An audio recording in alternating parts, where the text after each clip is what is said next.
వేల కోట్ల రూపాయల విలువ చేసే ఆస్తులున్న నిరాడంబర జీవితాన్ని గడిపేందుకు ఆ శక్తి చూపారు రతన్ టాటా.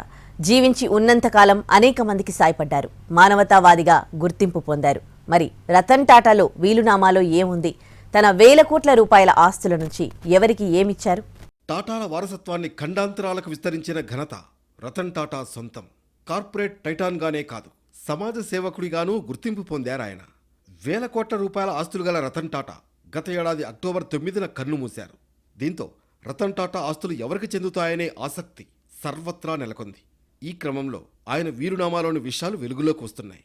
రతన్ టాటాకు విదేశాల్లో 40 కోట్ల రూపాయలు విలువ చేసే ఆస్తులున్నాయి. సీషెల్స్లో భూములు, మోర్గాన్ స్టాన్లీ, వెల్స్ ఫార్గో వంటి ఆర్థిక సంస్థల్లో బ్యాంకు ఖాతాలు, అల్కోవా కార్పొరేషన్, హౌమెట్ ఏరోస్పేస్ వంటి కంపెనీల్లో షేర్లున్నాయి. అలాగే ప్రముఖ బ్రాండ్లకు చెందిన 65 ఖరీదైన చేతి గడియారాలున్నాయి.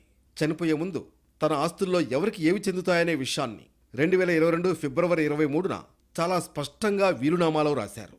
రతన్ టాటా తన ఆస్తుల్లో సింహభాగాన్ని చారిటీకే కేటాయించినట్లు తెలుస్తోంది.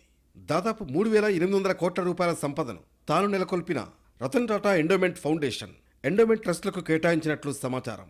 టాటా సన్స్లో వాటాలతో పాటు ఇతర ఆస్తులు ఉన్నాయి.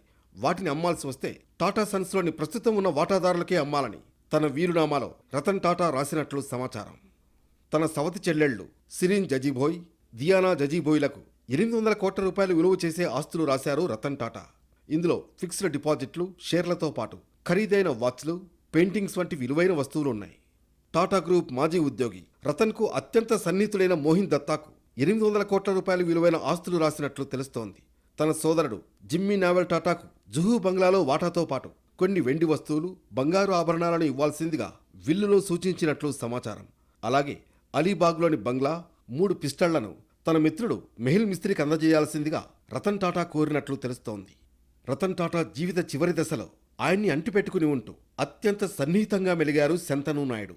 కేర్ టేకర్గా, జనరల్ మేనేజర్గా వ్యవహరించారు. దీంతో శంతనకు గతంలో ఇచ్చిన విద్యార్థి రుణాన్ని మాఫీ చేశారు రతన్ టాటా.